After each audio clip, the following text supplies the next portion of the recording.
The light has gone out.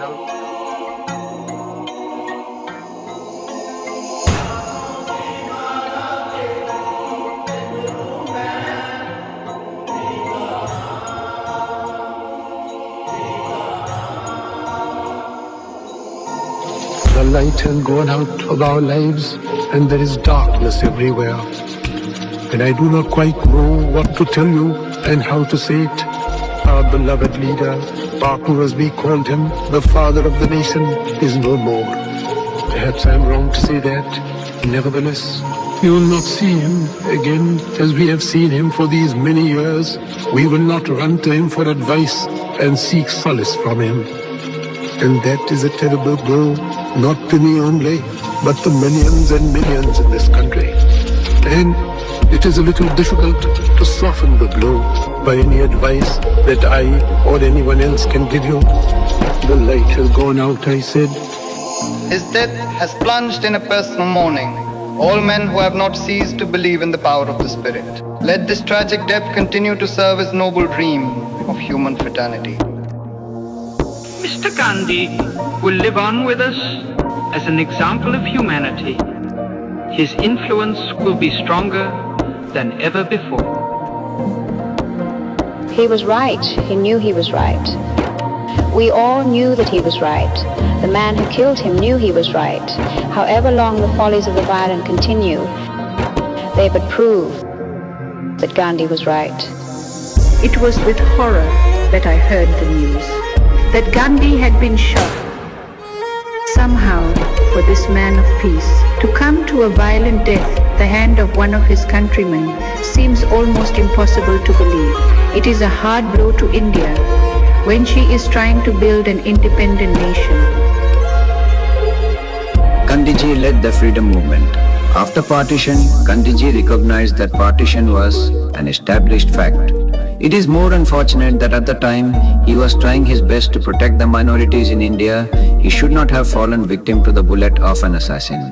I feel that his death is not only a loss to India, it is a loss to Pakistan too.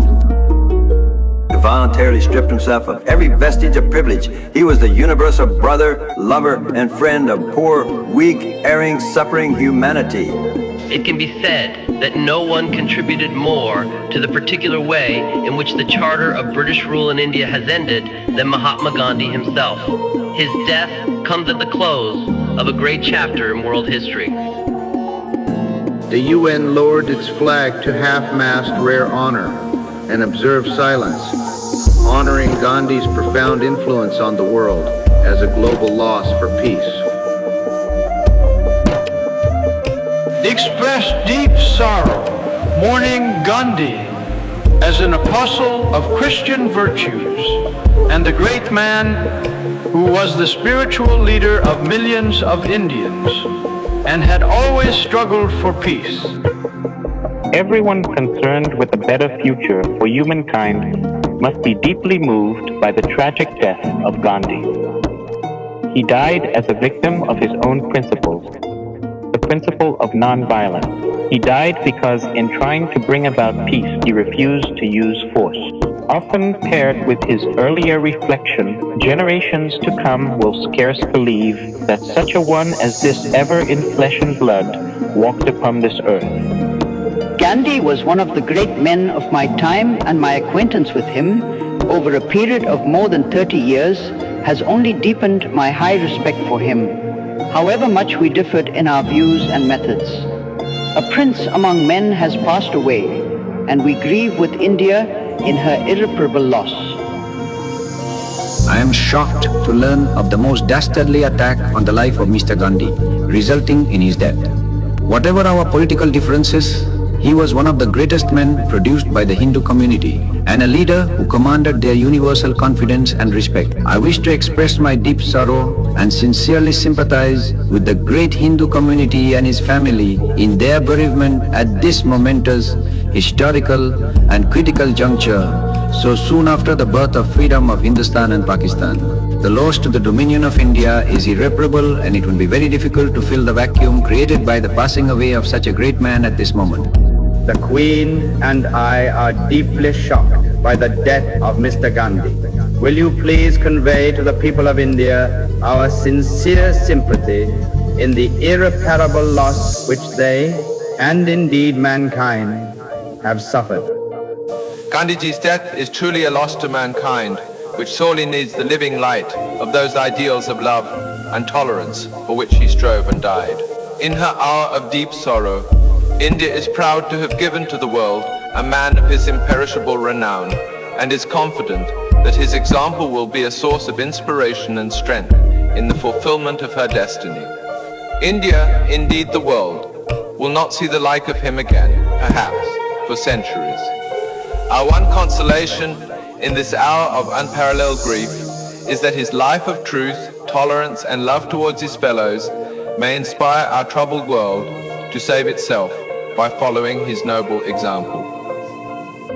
Nothing more revolting has occurred in the history of the modern world than the senseless assassination of this venerable man. That he should die by violence is one of those bitter anachronisms that seem to refute all logic. Mahatma Gandhi was one of those prophets who lived far ahead of the times. In the evolution of civilization, if it is to survive, all men cannot fail eventually to adopt his belief that the process of mass application of force to resolve contentious issues is fundamentally not only wrong, but contains within itself the germs of self-destruction.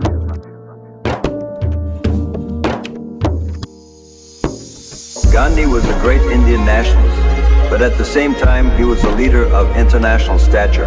His teachings and his actions have left a deep impression on millions of people. He was and is revered by the people of India, and his influence was felt not only in affairs of government, but also in the realm of the spirit.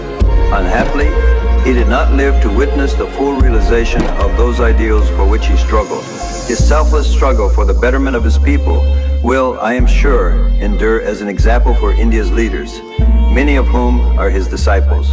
I know that not only the people of India, but also all peoples will be inspired by his sacrifice to work with increased vigor toward the brotherhood and peace which the Mahatma symbolized. Everyone will have learnt with profound horror of the brutal murder of Mr. Gandhi, and I know that I am expressing the views of the British people in offering to his fellow countrymen our deep sympathy in the loss of their greatest citizen. Mahatma Gandhi, as he was known in India, was one of the outstanding figures in the world today. For a quarter of a century,